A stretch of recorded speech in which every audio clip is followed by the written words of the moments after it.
close the studio window. Well, we gave you a window to this movie star Rondo Hatton's career.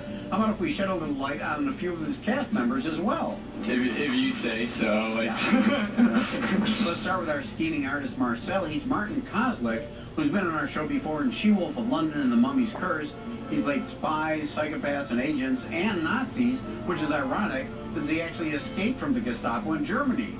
Later in life, also ironically, since he's playing an artist in this movie, he actually became a painter and had shows in Los Angeles and New York. There too.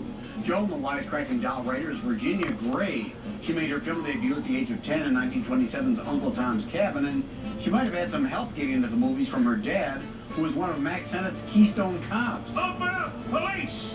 Yes. She starred with the Marx Brothers in The Big Store and on TV. She played Clara Appleby in Red Skelton's George Appleby skits. I like him. He's silly. He was, and you've also seen the artist Steve on our show. It's Robert Lowry. He was the boyfriend in The Mummy's Ghost and was Batman in movie serial. It takes more than a costume and an attitude to do this work. You bet. Speaking of Batman, another familiar face is critic F. Holmes Harmon.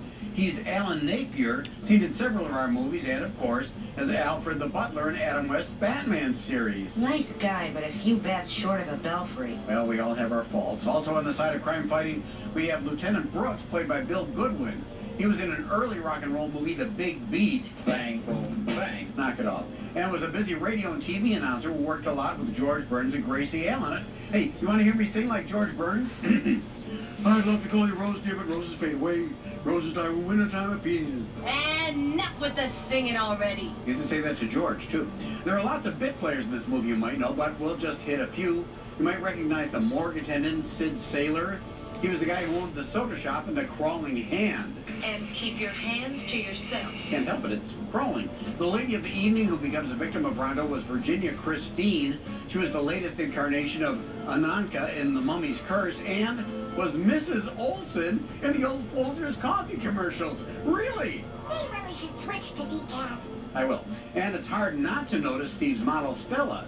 She's Joan Fulton, later Joan Shawley. She was a teen model who sang in nightclubs at the age of 16 and was signed by a film studio but was dropped when they found out she was underage. I'm not a children. I'm all grown up. That's your story. She went back to sing in New York, where of all people, Lou Costello saw her and got her signed to a new film contract with Supervision. And she appeared in films like Buck Privates Come Home and as the tough female band leader in Some Like It Hot. But her most famous role was probably on the Dick Van Dyke Show, where she played Buddy Sorrell's wife, Pickles. Anchovy. No, Pickles. I think Anchovies was Mel Cooley's sister-in-law. Shut up! You make me nervous. Yes, Ellen.